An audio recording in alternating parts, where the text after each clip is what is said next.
come and meet with the executives from the cruise line industry. So my plans are to go for that. I do have some news to report in terms of the infections. Now, we had an individual in Manatee County who had been infected. He was in the hospital, had underlying conditions. CDC changed the guidance about who should be tested, so even though he had not traveled, because he was hospitalized and had the respiratory problems, he was then tested. Once that guidance changed, tested positive. He had come into contact with a number of the healthcare workers in the hospital, so he had a number of people who were self-isolating, and that's still going on now. There were 5 folks who were considered high risk to have acquired it and who showed symptoms. All 5 of those have initially tested negative. Now, they're going to still have to be self-isolating for 14 days, but we were happy to see that. It doesn't mean that they can't test positive in the future, but that was a good thing. That individual who was infected is now at home, so he's self-isolating at home and recovering at home. I'm also pleased to announce that I am requesting $25 million from the state legislature to be appropriated in this current year for the Department of Health so that we can use immediately upon my signature to assist with the COVID-19 response. Some of the things that, and we heard again from here today, lab supplies, personal protective equipment, additional personnel in the case of a surge of cases, and then also additional communications to the general public as well as our healthcare providers. And both the Speaker of the House and the Senate President have indicated that they're fully supportive of doing what we need to do to continue to support the effort. We're happy to see the President sign the bill today for federal funds. You know, we think we will get at a minimum $27 million, probably more, from the federal government. We did yesterday get a notice from HHS that we're getting an extra $500,000 for immediate assistance for response. So things like lab equipment and staffing, we'll be able to put that hopefully immediately to those needs. And so the state of play in Florida is that the risk to the general public remains low.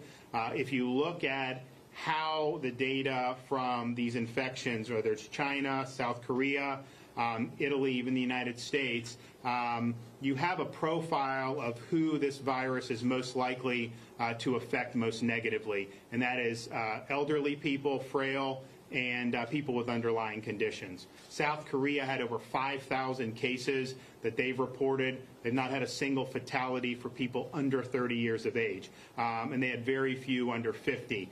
So that is what we're dealing with as of now. And so we put out guidance to the nursing homes, the assisted living facilities, making sure that they're restricting entry into their facilities. You certainly do not want anybody having any symptoms going into these places. And so we really believe that the elderly and the and folks that have conditions are the most at-risk members of our community for this. But as of now, we still don't have community transmission. These are isolated cases. Now, we obviously expect to see more cases test positive. It's just the nature of it. And we're continuing to work with the folks locally as new cases present themselves. But as of now, we have not had any new person in the last 24 hours test negative, and we did get the 5 or test positive, excuse me, and we got 5 negative test results from those healthcare workers who were working with the individual who was hospitalized out of Manatee County. With that, take some questions. Governor, is there a shortage of test kits, and are we seeing more on the way and when?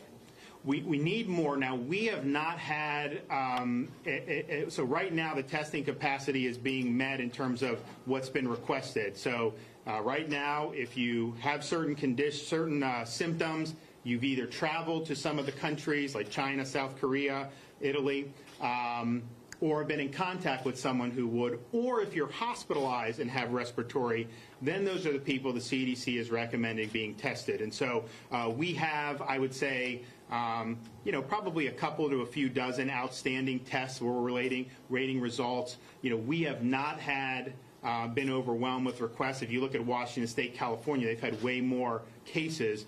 But we definitely envision the need to have more testing capacity. So I know those kits are going to be here soon, and it would be good to have them. But we have not at this point been unable to test somebody due to not having enough equipment. Governor, can you address more of the test kits? Exactly how much are we requesting from the federal? I would direct you to the Department of Health and Surgeon General Rifke's on that. I spoke with them about it this morning, so they obviously, want to receive more. We also, though, in terms of testing, there's going to be private testing available soon. LabCorp and I think what's the other one?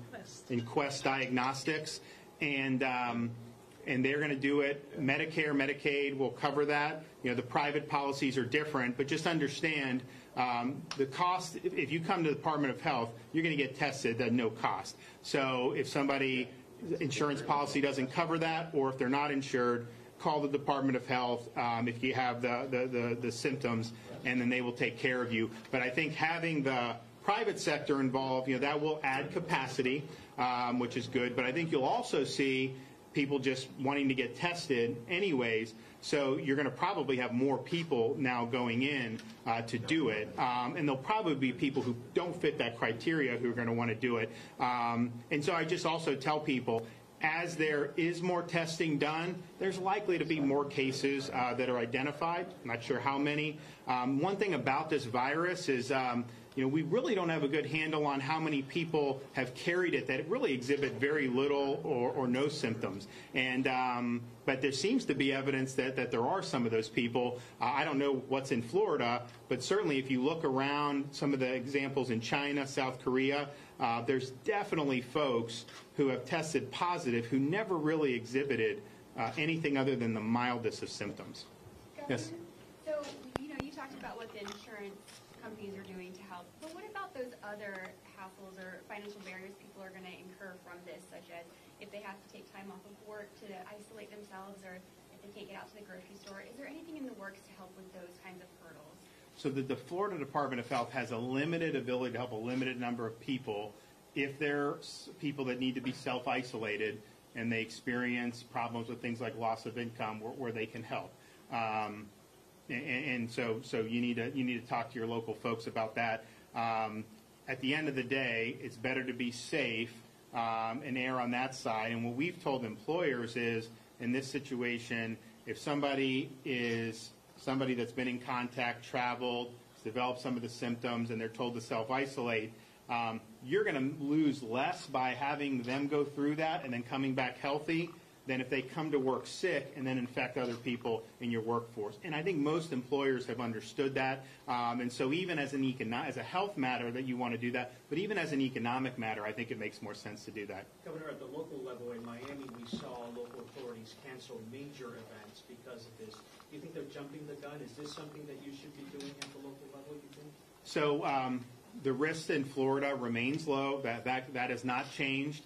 I think local communities are going to make decisions how they see fit. Now, it's not going to be me to second guess that. I will say from the CDC level and the state level, there's not guidance coming down from either D.C. or Tallahassee telling people to do that because the risk does remain low. Now, you did have the medical conference that was canceled in Orlando for Monday. The president was going to go, Azar, these people.